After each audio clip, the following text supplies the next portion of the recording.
मैं Sabir Hussain advocate practising lawyer at the supreme court of India और law पर मैं बहुत सारी किताबें लिख चुका हूं। फिलहाल में मैंने CRPC एनालिटिकल लिखी है, जिस पर चीफ जस्टिस ऑफ इंडिया ने मुझे ऑनर दिया है। ये तारीख का सब्जेक्ट है कि जब से दुनिया बनी है और एग्जिस्टेंस में आई है तो वुमेन्स का एक्सप्लॉयटेशन होता आ रहा है। अब इस एक्सप्लॉयटेशन के लिए रिलीजन से भी जोड़ दिया गया है। इस्लाम को इस नाम से बदनाम कर दिया गया है कि इस्लाम के अंदर मुता मैरिज जायज है, जबकि न कुरान में है न ये हदीस में है।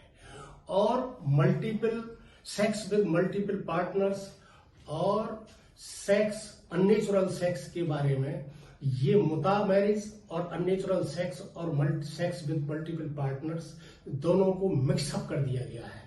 जिससे बहुत बड़ा एक सेक्ट जो है ये वायरस जो अननेचुरल सेक्स का और मुता मैरिज का टेम्परेरी मैरिज का जो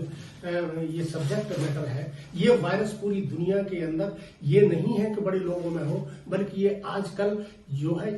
ये कॉलेजेस के अंदर भी ये वायरस फैल रहा है। और इसके क्या रिपरकशन है ये मैं साबिर हुसैन आपके लिए इसके बेस पर बताऊंगा कि कौन सा रिलीजन इसको अलाउ करता है। देखिए, पूरी दुनिया के अंदर हिंदुइज्म, जुडाइज्म, क्रिश्चियनिटी और आपका ये बौद्ध धर्म, सिख धर्म और जितने भी जो मजहब हैं हिंदू पूरी दुनिया के अंदर, उनका कोई भी ग्रंथ, कोई भी एक वर्ड कहीं भी ये नहीं लिखा हुआ है कि आप किसी भी औरत का एक्सप्लॉयटेशन करें और उसका फॉर लिमिटेड पीरियड के लिए उससे निकाह करें और फिर उसके लिए आप तलाक दे दें या उसको छोड़ दें, उसके फ्यूचर को बर्बाद कर दें। ये हिंदुइज्म के बारे में देखिए, हिंदुइज्म के अंदर जो प्रोफेसर इनके जो स्कॉलर्स हैं हिंदुइज्म के, उन लोगों ने साफ साफ इनकार किया है कि ये वेदों में भी और हमारे में परमिशन नहीं है कि हम इसका औरत का एक्सप्लॉयटेशन करें। और उन्होंने इस पर एक लिमिट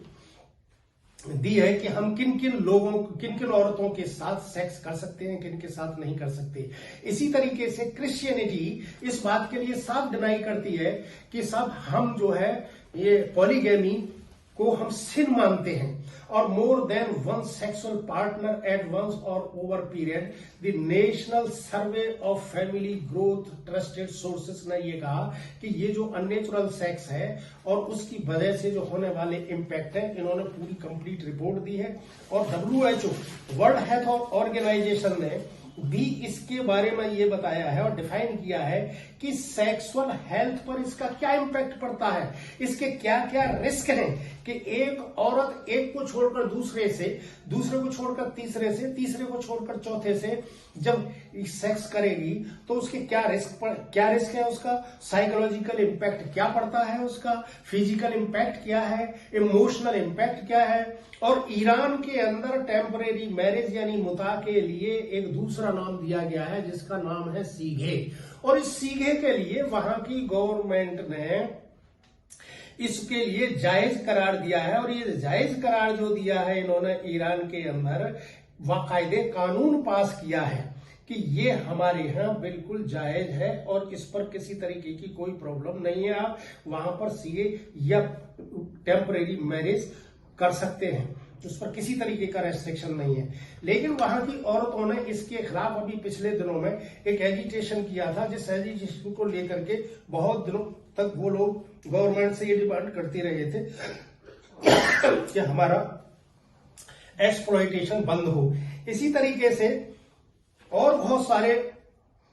धर्म हैं, जैसे क्रिश्चियनिटी है, क्रिश्चियनिटी के अंदर divorce in Bible, religion and sexuality, standards of sexual conduct, Catholicism इनका एक सेक्ट है क्रिश्चियंस के अंदर, वो भी इस बात को डिनाई करता है। बहादियों में किताबे अकदस है, वो भी इसके लिए डिनाई करता है। और जो भी इस्लाम के अंदर इस्लाम ने इस पर प्रोहिबिशन लगा रखा है और रेस्ट्रिक्शन लगा रखा है कि आप बिल्कुल भी किसी भी औरत से टेम्परेरी मैरिज नहीं कर सकते। ये सख्त मनाही कुरान के अंदर दी गई है। इसलिए तो ये जो सेक्ट हैं, शिया सेक्ट या सुन्नी सेक्ट या जो भी हैं, इन्होंने जो मुता के नाम से बदनाम कर रखा है कि मुता जायज है, एक औरत से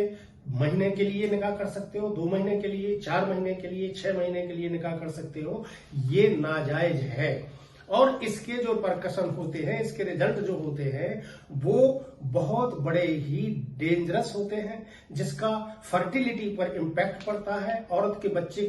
पैदा करने पर फर्क पड़ता है, औरत के जिस्मानी तरीके उस पर फर्क, फिजिकल स्ट्रेंथ पर फर्क पड़ता है और लोगों की टेंडेंसी पर फर्क पड़ता है। अननेचुरल सेकंड बी अंडरवेट और जो इस तरीके का करते हैं उनका वजन कम हो जाता है और साइकोलॉजिकल इफेक्ट्स ये पड़ता है, फिजिकल स्ट्रेस बढ़ जाता है उनका।